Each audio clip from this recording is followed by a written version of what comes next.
everyone, and welcome to the Very Reasonable Pilots podcast. I'm your host, Charles. Along with me, as always, my co-host, editor, producer, co-pilot, gunner, navigator, orator, and podcasting associate, Jacob Gloth. How you doing today, Jacob? I am swell, Charles. How are you? I am good. I remember last week when I said I had 3 days off to write this pitch, and I was really excited because I have 3 days off, and I'll definitely write the pitch in those 3 days, you know? Yeah, then I said you're going to write it an hour before the show. Now, I didn't write it an hour before the show. I started writing it on Monday. I wrote the two main characters' names and the outline, and then I didn't write it again until this morning at breakfast. I had a lovely Indian English breakfast, you know, so there was like butter chicken and like a cool Indian omelet situation, and the sausages were different, and I ate that, and I wrote this pitch. And as I was writing the pitch, I was like, this could be a movie and it could be a TV show, you know?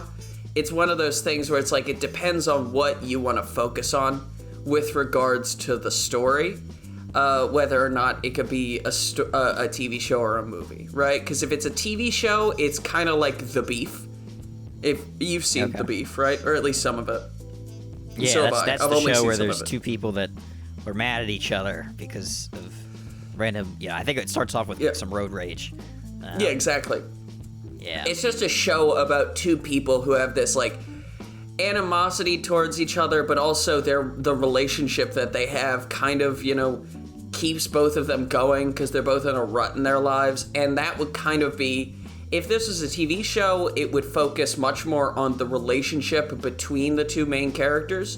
Whereas if it's a movie, it's much more about, like, the main character, the main guy, and it's kind of more like a Taxi Driver-esque situation, you know, where it's just about this dude, and he's going through all this stuff, you know, because it's all about mental illness and stuff. And if you don't remember the title of the show that you gave me, the title, The Operatic Soul Destroyer, right? That's the title you gave me. How am I gonna start this? Because I've got 1, 2, 3 pages of story written right now. And I guess I'll just talk to you about it. I'll talk to you about our main character. His name is Richard Neal. All right, have you heard that? Richard Neal? Richard Neal. A name I just made up? He is a mentally unwell actor playing the leading role in an operatic production of Othello. So he is an opera singer and actor. He has lots of problems with dissociation and sort of not violent outbursts, but sort of, you know, outbursts, emotional, like, what's it called when you go back and forth? You know, that thing. Like schizophrenic? Not schizophrenic, more bipolar. Bipolar, that's what it is, yeah. But he is extraordinarily committed to the craft of acting, and he kind of sees every character he plays as an element of his personality, and this idea of putting on the face and the voice and the persona of a different person is very attractive to him, and we can see, you know, throughout the entire, like, show. Let's just call it a show for right now. Throughout the whole show, he's going to have these sort of episodes where he flashes back to his past, and we can see him, you know, doing all sorts of, like, things that show his mental instability, let's say. You know, like, he flashes back and we see him wearing his mother's dress as a kid, and then, you know, flash forward in this broken glass, and then he's in college getting into a fist fight with people. Like, we're going to be flashing back but never revealing his past, right? And I do have an actor for this character. Oh, can I take a guess? Oh, please. Timothy Chalamet. He should play Othello. Do you know Othello at all? Yeah, I watched the opera. Oh, yeah, all right, me too, in Mr. Kashko's class. Yeah. Othello, black guy, and, you know, the show is set in 2020's New York City, right? Post-pandemic, nobody's wearing masks or anything like that, but, you know what I mean. I am casting Winston Duke to play our lead role of Richard Neal. I really thought you were going to say Winston Churchill. I was like, Winston Churchill. He's a good actor. Acts like a good person. Boom, roasted. All those church heads out there. But how the show starts is Richard is working super hard at this production of Othello, right? He's singing his heart out. He's getting all of his lines right. He's hitting his marks, hitting the high notes, really, working hard. But he's got this sort of uneasy relationship with the rest of the cast, right? If you've ever worked in any sort of play or anything like that, you know that, like, as it goes on, the cast gets close. Right, and everybody in this cast and everyone in the crew, they're very, close, they're friends, they hang out, everyone except Richard. He sits in the sidelines, right? When everybody else goes to cast parties or goes out for nights on the town, he stays home, right? And he just watches his production of Othello over and over and over again, trying to pick out what works the best, right? He's very obsessive and kind of a loner, right? But he's a very good actor. And we'll have a scene very early on where he's, like, wearing all of the makeup and the prosthetics for Othello, right? And he's just staring in the mirror, and he starts to tug on his own face, almost as if he sees these prosthetics and this, mustache, fake mustache, or this, eye patch or whatever the fuck he's wearing, right, as part of him. And he, that's his face now. He's no longer Richard Neal, he is Othello, right?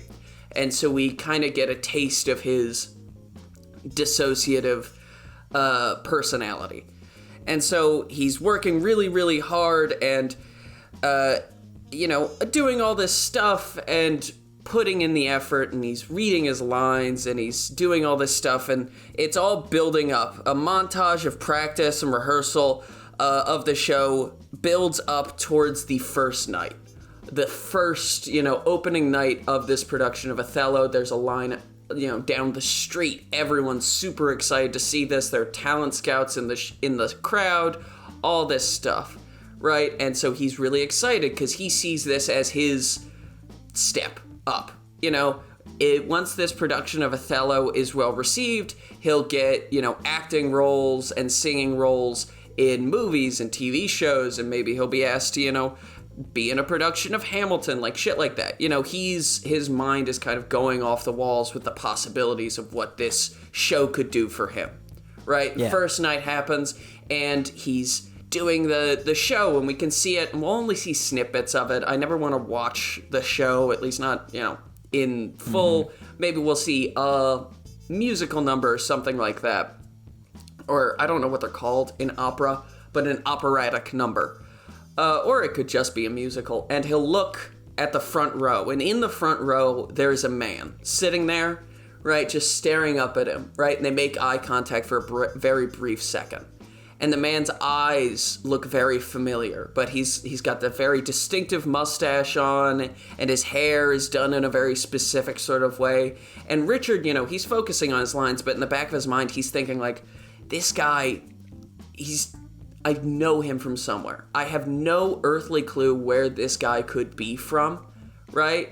But I know him. And he pushes those thoughts out of his mind, right? He's whatever. And he keeps doing his show, and they get a standing ovation. Everyone loves them, right? Except this guy in the front row. He's just clapping, but he's kind of slow and a little belabored. Like, he's not that interested. Exactly.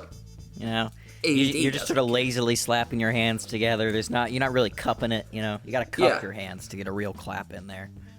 Exactly. He's standing, but he's kind of like leaning. He doesn't really give a shit. And he's in the front row. Everybody else in the front row is throwing flowers and stuff like that. And this guy's not interested. And it bothers Richard, but he puts it out of his mind because everyone else loved the show. And what's one person's opinion towards the, adoration of hundreds of people in the theater, right? And the whole cast goes out to the end for the end of the, at the end of the night, they all go out and they all get party and they sign autographs, including Richard. But well, I was just about to say, but Richard, he sneaks out the back, right? He's uninterested in all that. He goes back to his ratty, tiny little studio apartment, right? Probably only probably 400 feet or some tiny bullshit size. Wow, right? Somebody's coming at me. And he is 400 just square feet, Charlie. watching. Not 400 feet, jeez, come on. He's watching his production. That's a sizable apartment right there. Yeah, no, that's pretty sizable, especially in New York City, right, where this takes place. And he just watches his production of Othello again, right? And we get the impression, exactly, it's weird. This guy, he's obsessive. That's what I kind of want to drive forward, right? And that's how we would, if this was a TV show, that's how we would end episode 1, right? Episode 2, he reads the review, right? And this review is written by the most famous, musical theater music critic, most famous critic in New York City at the time, Richard Hawkman, right? Or Robert Hawkman, sorry. Now, if you know anything about Stephen King, you know about Richard Bachman, which is Stephen King's alternate, name that he would put on books, right? That he didn't want to be Stephen King books, And so I'm just kind of doing that because this reviewer is 150% anonymous. Nobody knows who he is. And this is very obviously a pseudonym. And the reviewer absolutely tears him to shreds, the reviewer, Hawkman takes the show apart. He talks about the production, the sets were ugly, the costumes were silly, none of them fit, nobody hit their lines right. But the guy who played Othello, right? Terrible. Absolutely terrible. I hate him.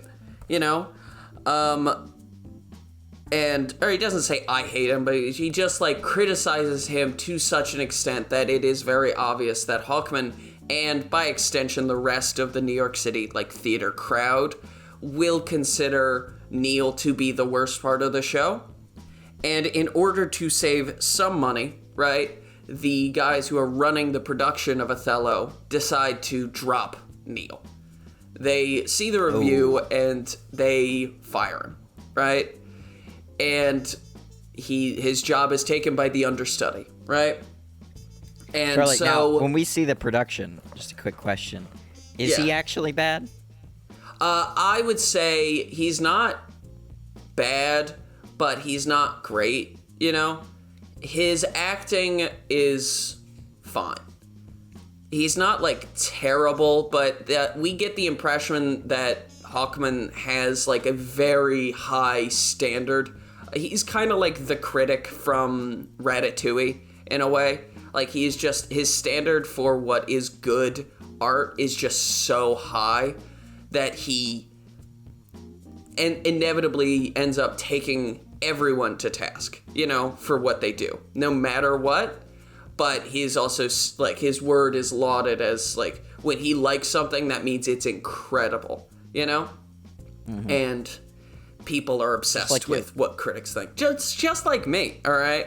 That's why my favorite movie is Rebel Moon Part 2, The Scargiver, all right? It's the best movie ever made.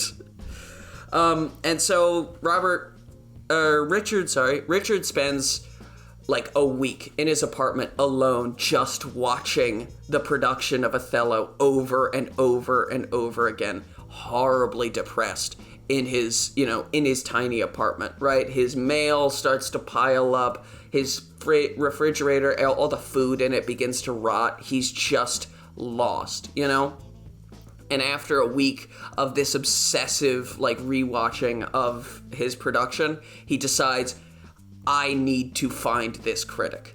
I need to find him. It's at the end of each of the reviews, the critic, Hawkman, writes the next show he's going to see, right? And the reviews come out once a week. And so Richard spends a few weeks just going to all the shows, and obviously he's dirt poor because he's just been fired from his only job, right? So he's just standing in line, and he's trying to see people who are, going to the shows, over and over and over again, right? And he's trying to see if he can pick anyone out, right, on opening night. And after a few weeks, of failure, he's just sitting at home alone, obsessing over this guy, reading through all of his reviews over and over and over again, trying to put together some idea of what he looks like. And he figures out from the reviews that he always sits in the front row.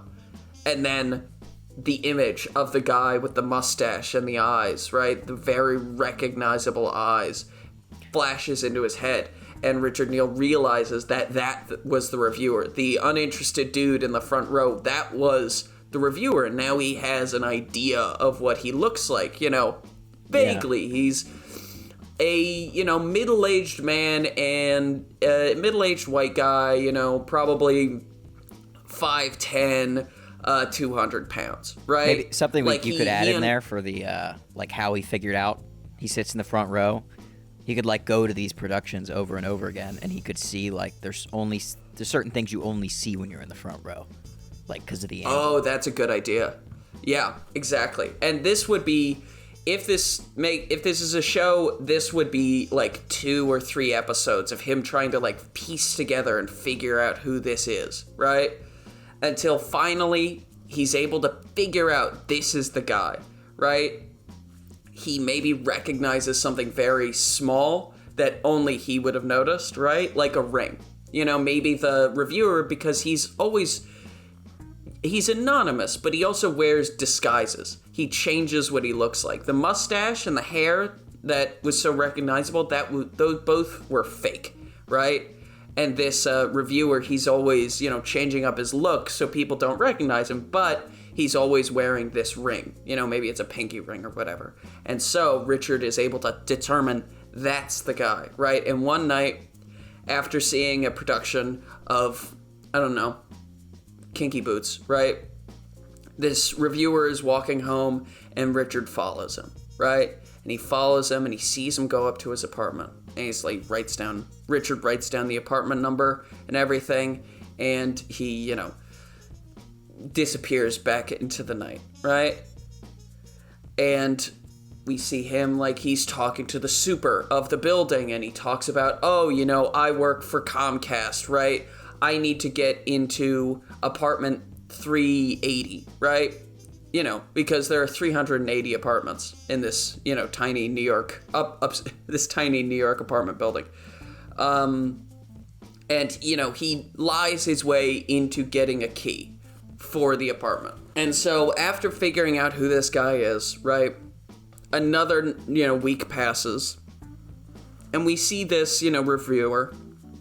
We don't know anything about him yet, but we see him, he's wearing a different disguise now. He's wearing, a little goatee, and he's got a beret on, right, and he's walking back home into his apartment building, and, he opens up the door to his apartment. He, sits down in his comfy, chair, turns on the light, starts smoking a cigar or something, whatever high-powered, theater reviewers do, right? And that's when we see Richard standing behind him, just breathing, staring down at him.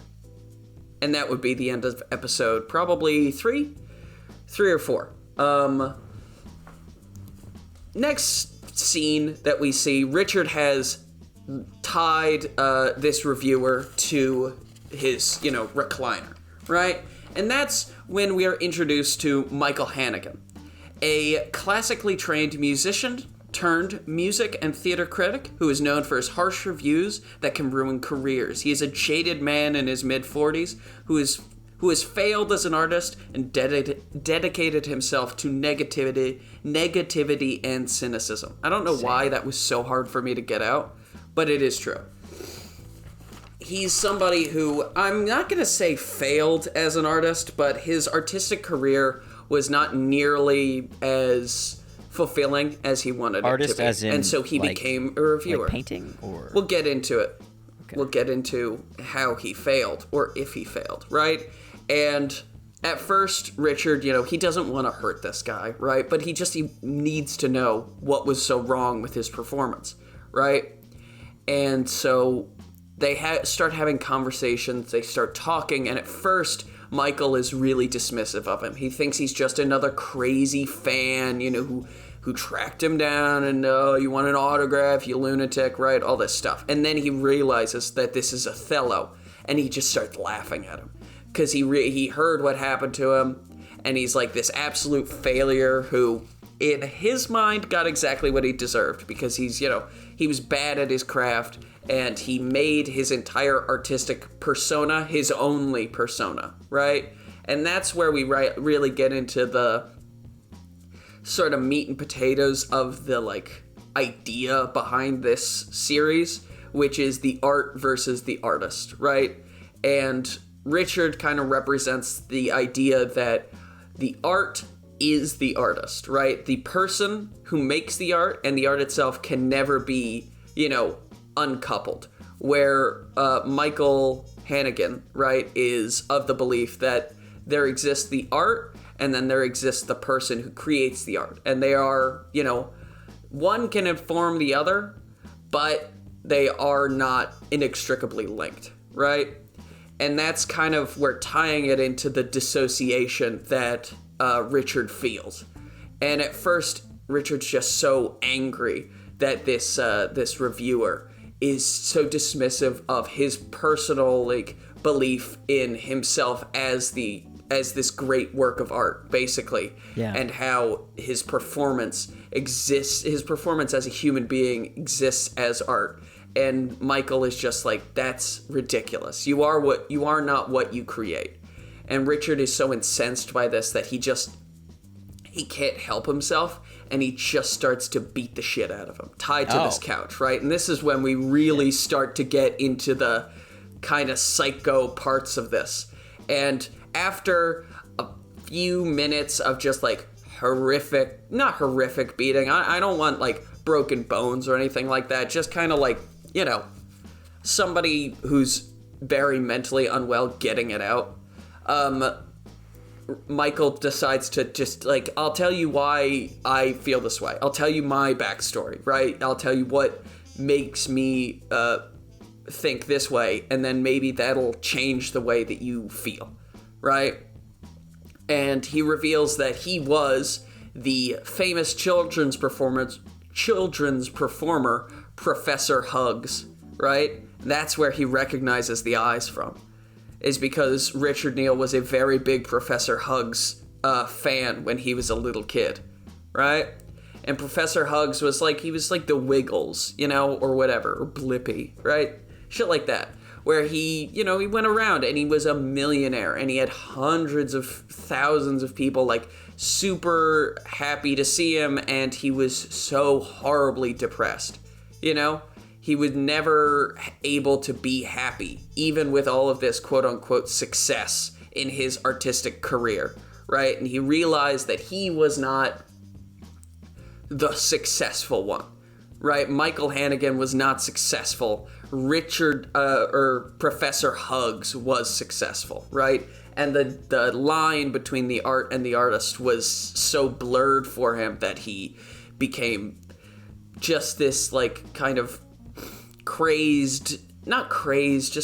started to lose it a bit, and he became so depressed and so unhappy that he just left it all behind, right? He took the money and he moved to New York, and he started working with the New York, with a small local paper, and eventually his reviews got to the point where the New York Times wants to publish them, right? But not even his publisher knows who he really is. He has kept his anonymity so close to the chest that nobody besides him knows that Professor Hugs and Michael Hannigan and Robert Hawkman are all the same person, right?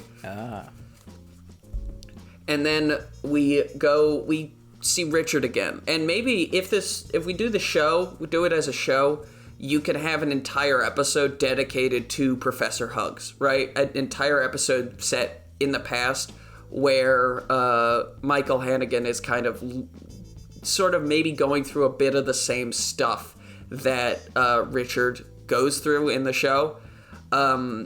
Just 15 years earlier, traveling around the world as this like children's character and slowly but surely kind of losing it until he has a break and he moves to New York and starts this Robert Hawkman persona, right?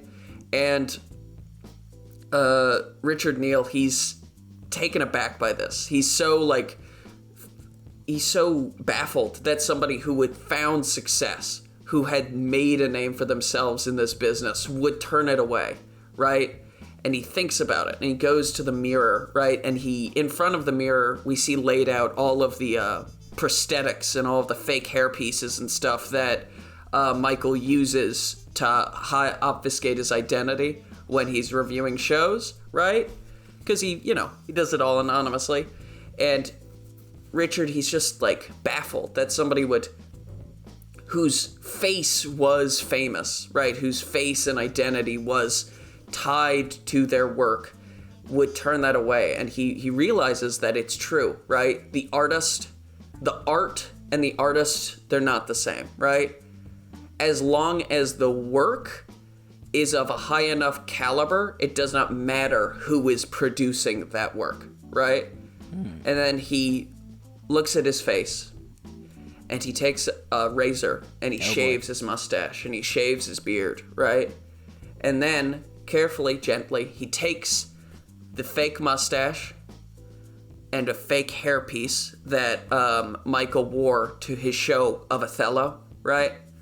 He places them on his face very delicately and puts them in until they work, until they look good.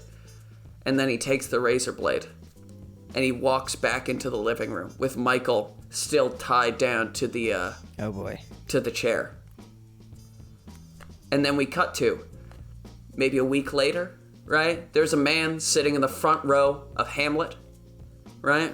Writing something down. We only see his back forward and we don't see his hand. We just see a pen moving on a piece of paper, right?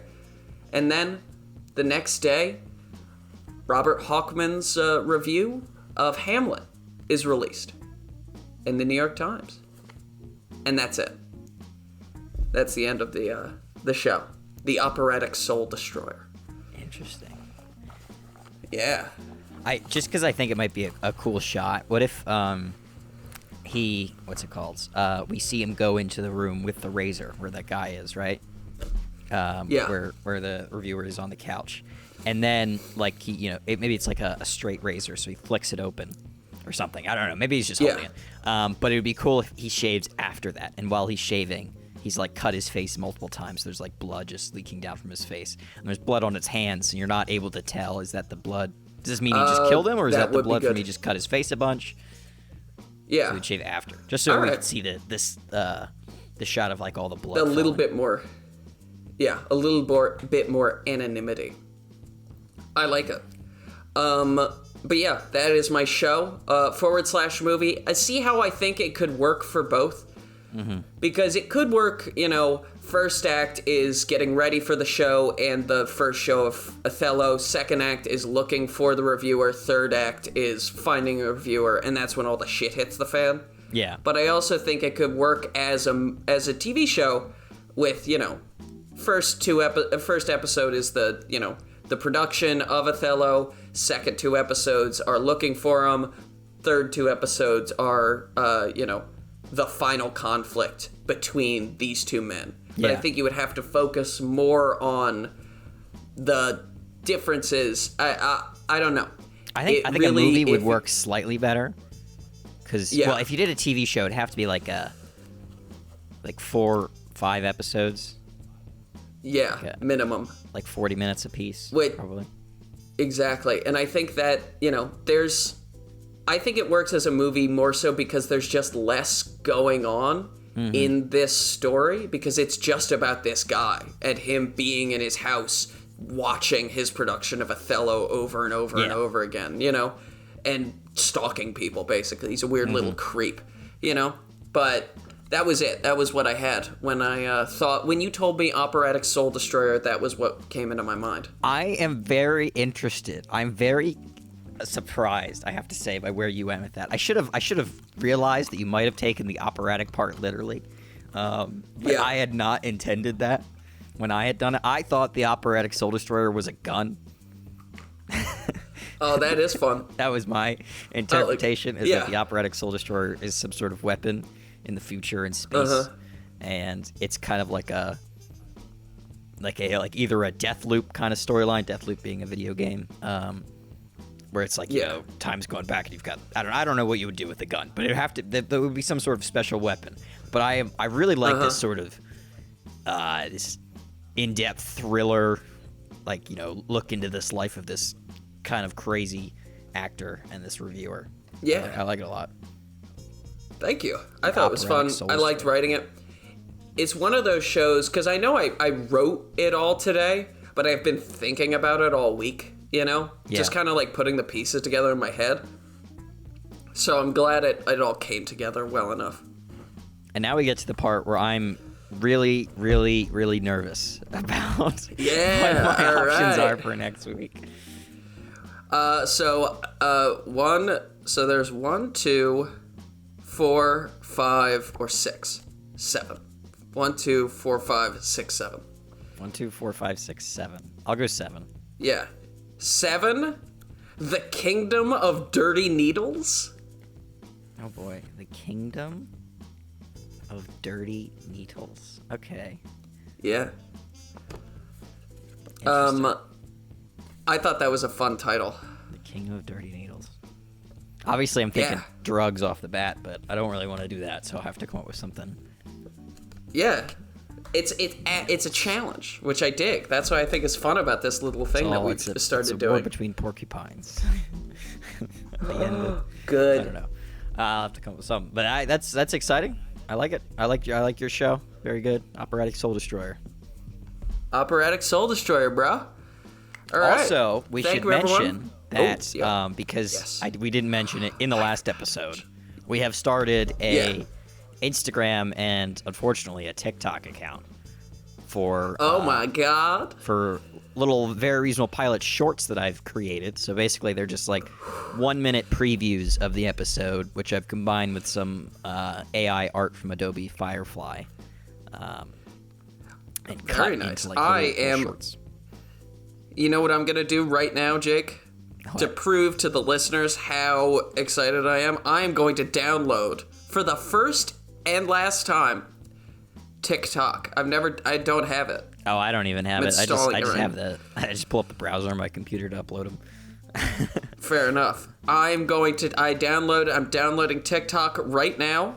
It is Very Reasonable Pilots on Instagram. Very Reasonable Pilots. And on TikTok, if you're at Very Reasonable Pilots. You can also watch it on YouTube in the YouTube Shorts thing.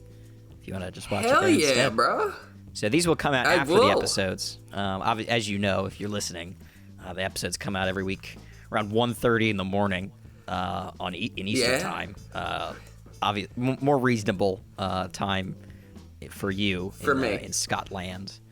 And then the shorts will come out around 8 a.m. on Eastern time. Hell yeah, bro. I'm loving it. I'm excited. We're taking the step forward in our quest for... The step forward into more work for Jake. More work for Jake. Yeah. That he loves. I do like... How do you make TikToks? Yeah. I don't know how you make TikToks. Couldn't be me. I've never made a TikTok in my life. You just cut video and you make it vertical. That's all you do. Nah, couldn't be me. No. Couldn't be you. All right. Thank you, everyone, for listening to the Very Reasonable Pilots podcast. I've been your host, Charles Long. With me, as always, my co-host, editor, producer, co-pilot, gunner, navigator, orator, and social media manager, Jacob Gloth. If you like what you heard here and you want to hear more, please give us a like, a follow, subscribe, tell your friends, tell your family, tell your dog, tell your cats. All right. You can find us now at TikTok, Instagram. Pretty sure there's a Reddit in there. Twitter, YouTube, all the social medias. All right. Get your social medias out there. And thank you all very much. Please come back next week for a brand new televisual series for you to imagine and enjoy. And we will see you later.